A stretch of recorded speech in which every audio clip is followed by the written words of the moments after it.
When producing the show and bringing it to Hollywood and trying to say, I want to tell this story from October 7th, from the side of Israel or of the victims, how much pushback did you get with friends, colleagues, or the community as a whole?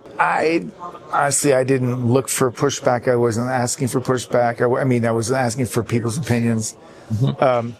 For me, I made a decision on October 8th. I got to do something to help my people, right? I've been making movies and TV shows about all different types of people my whole career, almost 40 years now of making movies and TV shows. Since you were 7.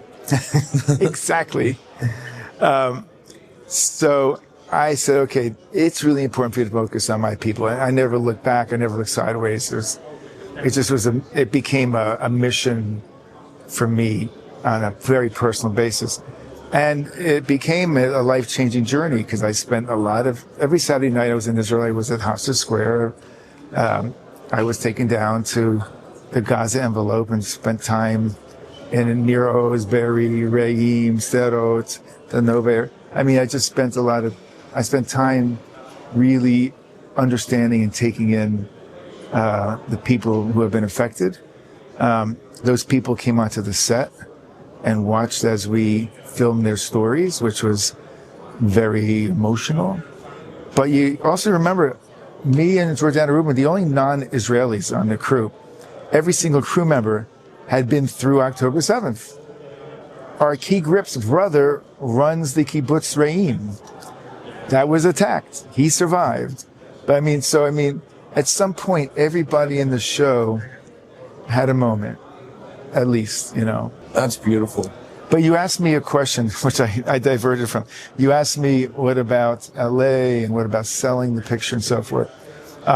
So it got to a point where it's time to sell the movie, sell the show. And we were planning on selling it in early September. Well, Israel just bombed Qatar. And it's all people talking about. And there's this is not a good time. And then the Hollywood community starts to boycott Israeli filmmakers and Israeli production companies. Oh my God, there's so much anti-Israel stuff going on and anti-Jewish stuff going on. And I had to call all my investors. I literally had to sit them down and say, our plan was to sell this now. We're not doing it. We're going to just fail. We're just going to fail. And once you go out and sell something and they pass, there's no second chance. It's done. So at that point, right when all this is happening, and these are tough conversations with your investors, right? I'm at a memorial for Skip Brittenham, may his memory be a blessing. He's a great lawyer. He's like the Mount Rushmore of lawyers in Hollywood. He's this beautiful man, big deal maker, macher of all machers. And I'm at the memorial, and I run into David Ellison. I know David over the last 20 years. I don't know him well, but friendly and always been nice. And I said, wow, I got something I have to tell you about.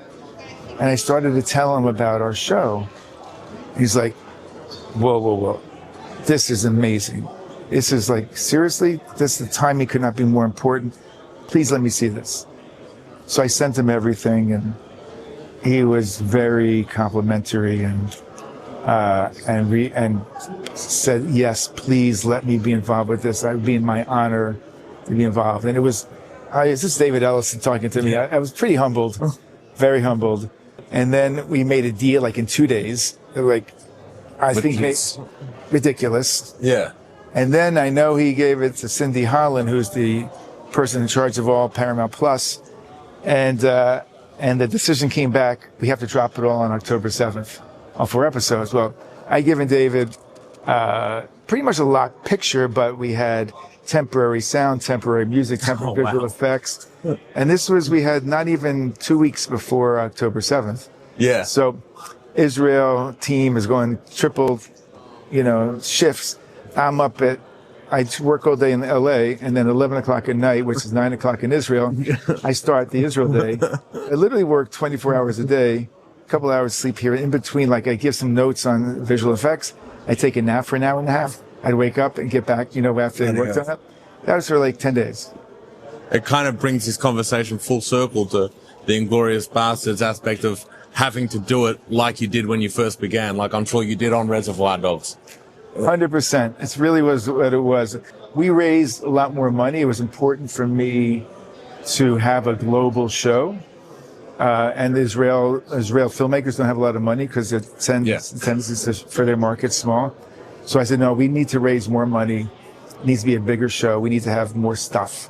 So it looks more like a global.